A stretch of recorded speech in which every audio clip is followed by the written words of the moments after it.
Hello guys, welcome back to my Artifacts class. All English tenses video series ನಲ್ಲಿ ಇದು class number 6 and ನಾವು ಇವತ್ತಿನ ಕ್ಲಾಸ್ನಲ್ಲಿ ಕಲಿತಿದ್ದೀವಿ past continuous tense ಅಂದರೆ ಏನು, ಅದರಲ್ಲಿ ನಾವು ಹೇಗೆ ಕರೆಕ್ಟಾಗಿ ಸೆಂಟೆನ್ಸ್ಗಳನ್ನ ಮಾಡಬೇಕು ಅನ್ನೋದನ್ನು.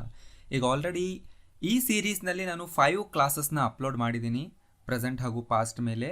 ಆ ಎಲ್ಲ ವಿಡಿಯೋಗಳನ್ನ ನೀವು ನೋಡಿರಲೇಬೇಕು, ಆಗ ಮಾತ್ರ ಈ ಕಂಟಿನ್ಯೂಸ್ ಕ್ಲಾಸ್ ನಿಮಗೆ ಅರ್ಥ ಆಗುತ್ತೆ. ನೀವು ನೋಡಿಲ್ಲ ಅಂದರೆ ನಾನು ಕೆಳಗಡೆ ಲಿಂಕ್ಸ್ನ ಪ್ರೊವೈಡ್ ಮಾಡಿದ್ದೀನಿ ಕಾಮೆಂಟ್ನಲ್ಲಿ, ನೀವು ಹೋಗಿ ಫಸ್ಟ್ ಆ ವಿಡಿಯೋಸ್ನ ನೋಡಿ. ಆ್ಯಂಡ್ ತುಂಬ ಜನ ಹೇಳ್ತಾ ಇದ್ರು ನಾನು ಮೊದಲು ಅಪ್ಲೋಡ್ ಮಾಡಿದಂಥ ವಿಡಿಯೋಗಳು ಡಿಲೀಟ್ ಆಗಿದೆ ಅಂತ. ಅವ್ಯಾವು ಡಿಲೀಟ್ ಆಗಿಲ್ಲ, ನಾನು ಅವನ್ನ ಪ್ರೈವೇಟ್ ಮಾಡಿದ್ದೀನಿ. ಅವೇ ವಿಡಿಯೋಗಳನ್ನ ನಾನು ಈ ಸೀರೀಸ್ನಲ್ಲಿ ರೀ ಅಪ್ಲೋಡ್ ಮಾಡ್ತಾ ಇದ್ದೀನಿ with a lot of examples.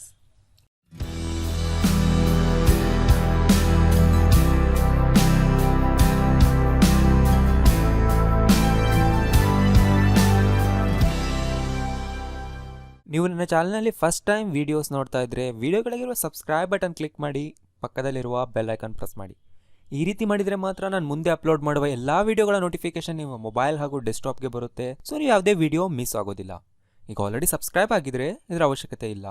So ನಾವೀಗಾಗಲೇ ಪ್ರೆಸೆಂಟ್ ಸಿಂಪಲ್, ಪ್ರೆಸೆಂಟ್ ಕಂಟಿನ್ಯೂಸ್, ಪ್ರೆಸೆಂಟ್ನ 4 ಫಾರ್ಮ್ ಮುಗಿಸಿದ್ದೀವಿ ಹಾಗೂ ಸಿಂಪಲ್ ಪಾಸ್ಟ್ ಕೂಡ ಮುಗಿಸಿದ್ದೀವಿ. ಆ್ಯಂಡ್ ಇವತ್ತಿನ ಕ್ಲಾಸ್ನಲ್ಲಿ ನಾವು ಕಲಿತಾ ಇದ್ದೀವಿ past continuous tense, right? Okay, first ಇದರ ಬೇಸಿಕ್ ಅಂಡರ್ಸ್ಟ್ಯಾಂಡಿಂಗ್ ಮಾಡ್ಕೊಂಡ್ಬಿಡಿ. ಪಾಸ್ಟ್ ಕಂಟಿನ್ಯೂಸ್ನಲ್ಲಿ ಯಾವಾಗ ಮಾತಾಡಬೇಕು ಅನ್ನೋದು ನಿಮಗೆ ಚೆನ್ನಾಗಿ ಗೊತ್ತಾದರೆ ನೀವೇ ಓನ್ ಆಗಿ ಸೆಂಟೆನ್ಸ್ಗಳನ್ನ ಮಾಡಬಹುದು. ಈ ಟೆನ್ಸ್ನಲ್ಲಿ ನಾವು ಈ ಹಿಂದೆ ಯಾವುದಾದ್ರೂ ಟೈಮಲ್ಲಿ ಆಗಿರಬಹುದು ನಡೆಯುತ್ತಾ ಇದ್ದ ಅಥವಾ ಮಾಡುತ್ತಾ ಇದ್ದ ಕೆಲಸಗಳನ್ನ ಮಾತಾಡ್ತೀವಿ, ರೈಟ್? ಸಿಂಪಲ್ ಪಾಸ್ಟ್ನಲ್ಲಿ ಮಾಡಿದ್ದ ಕೆಲಸಗಳು, ನಡೆದಿದ್ದ ಕೆಲಸಗಳು at A point of time. But ಇಲ್ಲಿ ಕಂಟಿನ್ಯೂಸ್ ಆಗಿ ಮಾಡ್ತಾ ಇದ್ದಂತಹ ಕೆಲಸಗಳು ಅಥವಾ ನಡೀತಾ ಇದ್ದಂತಹ ಕೆಲಸಗಳನ್ನ ಪಾಸ್ಟ್ ಕಂಟಿನ್ಯೂಸ್ನಲ್ಲಿ ಮಾತಾಡ್ತೀವಿ. ಹೆಸರೇ ಹೇಳ್ತಿದ್ದಲ್ವಾ ಪಾಸ್ಟ್ ಕಂಟಿನ್ಯೂಸ್ ಅಂತ, ಅಂದರೆ ಈ ಹಿಂದೆ ಮಾಡ್ತಾ ಇದ್ದಂಥ ಕೆಲಸಗಳು.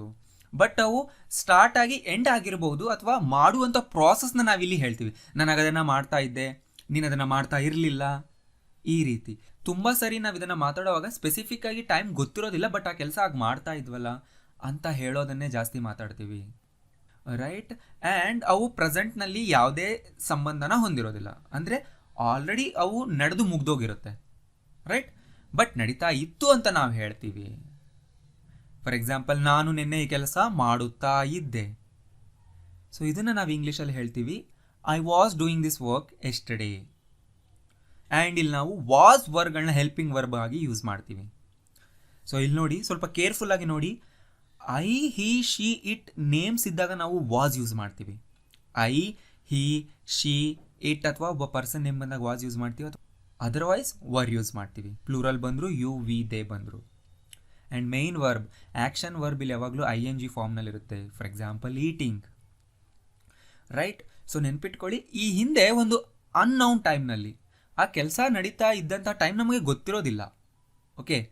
ಬಟ್ ಅದನ್ನು ನಾನು ಮಾಡ್ತಾ ಇದ್ದೆ ಅಂತ ಹೇಳುವಾಗ ನಾವು ಯೂಸ್ ಮಾಡ್ತೀವಿ. ಸ್ಟ್ರಕ್ಚರ್ ನೋಡಿ ಹೇಗಿರುತ್ತೆ. I was doing this work, ನಾನು ಈ ಕೆಲಸ ಮಾಡ್ತಾ ಇದ್ದೆ. ಅಂದರೆ ನಮ್ಮ ಉದ್ದೇಶ ಇಲ್ಲೇನು ಅಂದರೆ ನಾನು ಆ ಕೆಲಸ ಮಾಡ್ತಾ ಇದ್ದೆ ಮುಂಚೆ ಅಂತ ಹೇಳೋದು, ಯಾವಾಗ ಅಂತ ಹೇಳೋ ಅವಶ್ಯಕತೆ ಇಲ್ಲ. ಬಟ್ ಸ್ಪೆಸಿಫಿಕ್ ಆಗಿ ನಾವು ಹೇಳಲೇಬೇಕಂದಾಗ ಹೇಳಬಹುದು. I was doing this work last week, I was doing this work at 2 o'clock yesterday ಅಂತ ಹೇಳಬಹುದು. ಅದೇ ರೀತಿ he was doing this work, she was doing this work, it was doing this work, Kiran was doing this work, right? ಅವನು ಮಾಡುತ್ತಾ ಇದ್ದ, ಅವಳು ಮಾಡುತ್ತಾ ಇದ್ದಳು, ಕಿರಣ್ ಮಾಡುತ್ತಾ ಇದ್ದನು, ಅದು ಮಾಡುತ್ತಾ ಇತ್ತು. You were doing this work, ನೀನು ಕೆಲಸ ಮಾಡುತ್ತಾ ಇದ್ದೆ. ಸೊ ಇಲ್ಲಿ ನೋಡಿ, ಇದು ವರ್. ತುಂಬ ಜನ ವೇರ್ ಅಂತಾರೆ, ವೇರ್ ಅಲ್ಲ ವರ್ ಅನ್ಬೇಕು ಇದಕ್ಕೆ. You were doing this work, ನೀನು ಈ ಕೆಲಸ ಮಾಡುತ್ತಾ ಇದ್ದೆ. We were doing this work, ನಾವು ಈ ಕೆಲಸ ಮಾಡ್ತಾ ಇದ್ವಿ. They were doing this work, ಅವ್ರು ಈ ಕೆಲಸ ಮಾಡ್ತಾ ಇದ್ರು. My friends were doing this work, ನಮ್ಮ ಫ್ರೆಂಡ್ಸ್ ಈ ಕೆಲಸ ಮಾಡ್ತಾ ಇದ್ರು. ಸೊ ಇಲ್ಲ ಮಾಡ್ತಾ ಇರಲಿಲ್ಲ ಅಂತ ಹೇಳುವಾಗ ಸಿಂಪಲ್ ವಾಸ್ ವರ್ ಮುಂದೆ ನಾಟ್ನ ಹಾಕಿ ಅಷ್ಟೇ. I was not doing this work, ನಾನು ಈ ಕೆಲಸ ಮಾಡ್ತಾ ಇರಲಿಲ್ಲ. ಅದೇ ರೀತಿ he was not doing this work, she was not doing this work, it was not doing this work, Kiran was not doing this work. ನೀನು ಮಾಡ್ತಾ ಇರಲಿಲ್ಲ, you were not doing this work, we were not doing this work, they were not doing this work, my friends were not doing this work, ನಮ್ಮ friends ಈ ಕೆಲಸ ಮಾಡ್ತಾ ಇರಲಿಲ್ಲ. Okay, ನಾನು ಈ ಕೆಲಸ ಮಾಡ್ತಾ ಇದ್ನಾ ನೀನು ನೋಡಿದಾಗ ಅಂತ ಏನೋ ಕೇಳಬೇಕು. ಅವಾಗ ಹೇಗೆ ಕೇಳ್ತೀರಾ? Was I doing this work, ನಾನು ಈ ಕೆಲಸ ಮಾಡ್ತಾ ಇದ್ನಾ? Was he doing this work, ಅವನು ಈ ಕೆಲಸ ಮಾಡ್ತಿದ್ನಾ? ಅದೇ ರೀತಿ was she doing this work, was it doing this work, was Kiran doing this work. Right, ನೀನು ಮಾಡ್ತಾ ಇದೆಯಾ ಅಂತ ಕೇಳಬೇಕಂದ್ರೆ were you doing this work, ನೀನು ಕೆಲಸ ಮಾಡ್ತಾ ಇದೆಯಾ. Were we doing this work, were they doing this work, were my friends doing this work. ಇಲ್ಲಿ ನಾವು ಮಾಡ್ತಾ ಇದ್ವಾ ಅಂತ ಕೇಳ್ತೀವಿ. ಮಾಡ್ತಿರ್ಲಿಲ್ವಾ ಅಂತ ಕೇಳುವಾಗ ವಾಸಂಟ್ ವರಂಟ್ನ ನೀವು ಹಾಕಬೇಕಷ್ಟೇ. Wasn't I doing this work, wasn't he, wasn't she, wasn't it doing this work. Weren't you doing this work, ನೀನು ಆ ಕೆಲಸ ಮಾಡ್ತಿರ್ಲಿಲ್ವಾ. Weren't we doing, weren't they doing, weren't my friends doing. Right. So example ನೋಡಿ, ಈಗ I was going to the shop. I was going to the shop. So simple ಆಗಿದೆ, ನಿಮ್ಗೆ ಅರ್ಥ ಆಗಿದೆ ಇದು. ನಾನು ಅಂಗಡಿಗೆ ಹೋಗುತ್ತಾ ಇದ್ದೆ. ಯಾವಾಗ ಹೇಳ್ತೀವಿ ಈ ರೀತಿಯಾಗಿ ನೋಡಿ, ನಿಮ್ಮ ಫ್ರೆಂಡ್ಸ್ ಜೊತೆ ನೀವು ಮಾತಾಡ್ತಾ ಇರ್ತೀರಾ, ನಿನ್ನೆ ನೀನು ಎಲ್ಲಿಗೆ ಹೋಗ್ತಾ ಇದ್ದೆ ನಾನು ನೋಡಿದೆ. ಅವಾಗ ನೀವು ಸಿಂಪಲ್ಲಾಗಿ ಆನ್ಸರ್ ಕೊಡಿ, I was going to the shop. ಎಲ್ಲಿಗೆ ಹೋಗ್ತಾ ಇದ್ರೆ ಅಲ್ಲಿಗೆ ಅಂತ ಹೇಳಿ. I was going to the market, I was going to the college, I was going to my office, I was going to buy something. ಅಥವಾ ನಿಮ್ಮ friend ಈ ರೀತಿ ಕೇಳ್ಬೋದು, ನಿನ್ನೆ ನಾನು ನಿನ್ನ ನೋಡಿದಾಗ ನೀನು ಅಂಗಡಿಗೆ ಹೋಗ್ತಾ ಇದೆಯಾ ಅಂತ ಕೇಳಿದಾಗ ನೀವು ಹೇಳ್ತೀರಾ ಇಲ್ಲ ಅನ್ನೋ ಹಾಗಿದ್ರೆ, no I wasn't going to the shop, ಅಥವಾ I was not going to the shop. ಇಲ್ಲ, ನಾನು ಅಂಗಡಿಗೆ ಹೋಗ್ತಾ ಇರಲಿಲ್ಲ. ಓಕೆ, ಹೌದಾ ನಾನು ಅಂಗಡಿಗೆ ಹೋಗ್ತಾ ಇದ್ನಾ ಅಂತ ಕೇಳಬೇಕಾದ್ರೆ was I going to the shop, ನಾನು ಅಂಗಡಿಗೆ ಹೋಗ್ತಾ ಇದ್ನಾ. Wasn't I going to the shop, ನಾನು ಅಂಗಡಿಗೆ ಹೋಗ್ತಾ ಇರಲಿಲ್ವಾ. Next, he was sleeping when I called him. He was sleeping, ಅವನು ಮಲಗಿದ್ದ. ವೆನ್ ಐ ಕಾಲ್ಡ್ ಹಿಮ್, ಯಾವಾಗ ಅಂದರೆ ನಾನು ಕಾಲ್ ಮಾಡಿದಾಗ. ಸೊ ಇಲ್ಲಿ ನೋಡಿ ಸೆಕೆಂಡ್ ಪಾರ್ಟ್ ನೋಡಿ, when I called him. I called him ಅಂದರೆ ಏನು, ನಾನು ಅವನಿಗೆ ಕಾಲ್ ಮಾಡಿದೆ. ವೆನ್ ಐ ಕಾಲ್ಡ್ ಹಿಮ್ ಅಂದರೆ ನಾನು ಅವನಿಗೆ ಕಾಲ್ ಮಾಡಿದಾಗ, ಆ ಟೈಮ್ನಲ್ಲಿ ಅವನು ಮಲಗಿದ್ದ. ಸೊ ಇಲ್ಲಿ ನಾವು ಸ್ಪೆಸಿಫಿಕ್ ಆಗಿ ಟೈಮ್ನ ಗುರುತಿಸಿ ಹೇಳ್ತಿದ್ದೀವಿ, ಆ ಟೈಮ್ನಲ್ಲಿ ಅವನು ಮಲಗಿದ್ದ ಅಂತ. ಸೊ ಅವಾಗ ವೆನ್ ಅನ್ನೋದನ್ನು ಹಾಕ್ತೀವಿ, ಅದ್ರ ಮುಂದೆ ಏನು ಮಾಡ್ತಾ ಇದ್ದಾಗ ವೆನ್ ಐ ಕಾಲ್ಡ್ ಹಿಮ್ ಅಂತ ಹೇಳ್ಬೋದು. ಅಥವಾ ನೀವು ನಿನ್ನೆ ರಾತ್ರಿ ಅಂತ ಹೇಳೋವಾಗ ಹೇಳಿ he was sleeping last night ಅಷ್ಟೇ. He was not sleeping when I called him, ನಾನು ಕಾಲ್ ಮಾಡಿದಾಗ ಅವ್ನು ಮಲಗಿರಲಿಲ್ಲ. Was he sleeping when I called him, ನಾನು ಕಾಲ್ ಮಾಡಿದಾಗ ಅವ್ನು ಮಲಗಿದ್ನಾ. Wasn't he sleeping when I called him, ನಾನು ಕಾಲ್ ಮಾಡಿದಾಗ ಅವ್ನು ಮಲಗಿರಲಿಲ್ವಾ ಅಂತ ಕೇಳ್ತಾ ಇದ್ದೀವಿ. Right. Next, it was raining yesterday. ನಿನ್ನೆ ಮಳೆ ಆಗ್ತಾ ಇತ್ತು. ಮಳೆ ಅನ್ನೋದು ಮೇಲ್ ಅಲ್ಲ ಫೀಮೇಲ್ ಅಲ್ಲ. ಸೊ ಹೀ ಹೇಳಕ್ಕೆ ಬರಲ್ಲ, ಶೀನು ಹೇಳಕ್ಕೆ ಬರಲ್ಲ, ಆದ್ದರಿಂದ ಹೇಳಬೇಕು ಇಟ್.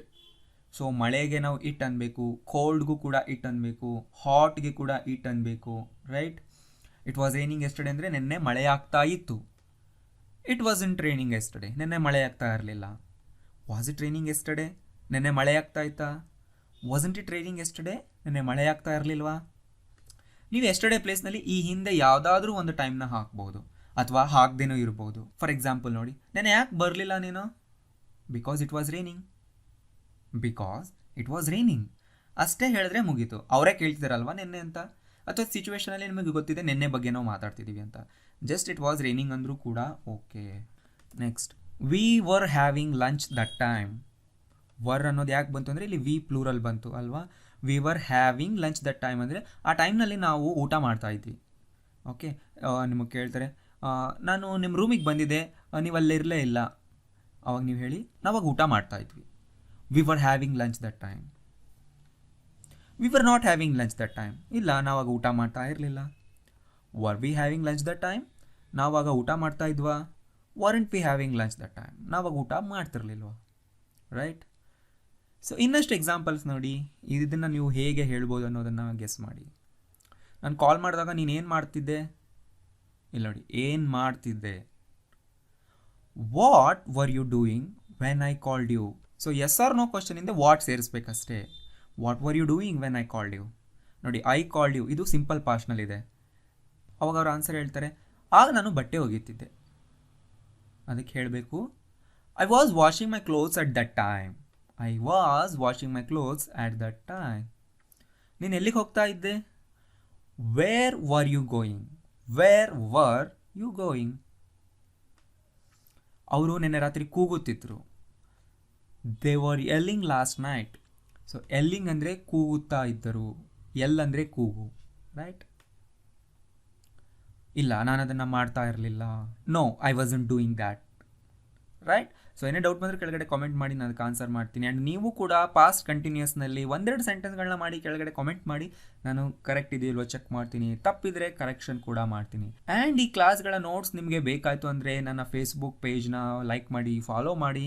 ನಾನು ಅಲ್ಲಿ ನೋಟ್ಸ್ಗಳನ್ನ ಪೋಸ್ಟ್ ಮಾಡ್ತಾ ಇರ್ತೀನಿ. ಆ್ಯಂಡ್ ಏನೇ ಅಪ್ಡೇಟ್ಸ್ ಇದ್ದರೂ ಕ್ಲಾಸಸ್ ಬಗ್ಗೆ ಅಥವಾ ನನ್ನ ಚಾನಲ್ ಬಗ್ಗೆ ನಾನು ಅಲ್ಲಿ ಪೋಸ್ಟ್ಗಳನ್ನ ಕಳಿಸ್ತಿರ್ತೀನಿ. ಆದ್ದರಿಂದ ನಿಮಗೆ ಗೊತ್ತಾಗ್ತಾ ಇರುತ್ತೆ. ಸೊ ಈ ಥರ ನನ್ನ ಫೇಸ್ಬುಕ್ ಪೇಜ್ನ ಲಿಂಕ್ ನಾನು ಕೆಳಗಡೆ ಕೊಟ್ಟಿದ್ದೀನಿ, ಹೋಗಿ ಲೈಕ್ ಮಾಡಿ. ಈ ವಿಡಿಯೋ ನಿಮ್ಗೆ ನಿಜವಾಗ್ಲೂ ಇಷ್ಟ ಆಗಿದೆ ಅಂದರೆ ಲೈಕ್ ಬಟನ್ ಕ್ಲಿಕ್ ಮಾಡಿ. ನೀವು ನನ್ನ ಚಾನಲ್ಗೆ ಇನ್ನೂ ಸಬ್ಸ್ಕ್ರೈಬ್ ಆಗಿಲ್ಲ ಅಂದರೆ ಸಬ್ಸ್ಕ್ರೈಬ್ ಬಟನ್ ಕ್ಲಿಕ್ ಮಾಡಿ. ಇದು ಬೇರೆಯವ್ರಿಗೂ ಹೆಲ್ಪ್ ಆಗುತ್ತೆ ಅಂತ ನಿಮ್ಗೆ ಅನ್ನಿಸ್ತಾ ಇದ್ದರೆ ಫೇಸ್ಬುಕ್ ವಾಟ್ಸಾಪ್ನಲ್ಲಿ ಶೇರ್ ಮಾಡಿ. Thank you.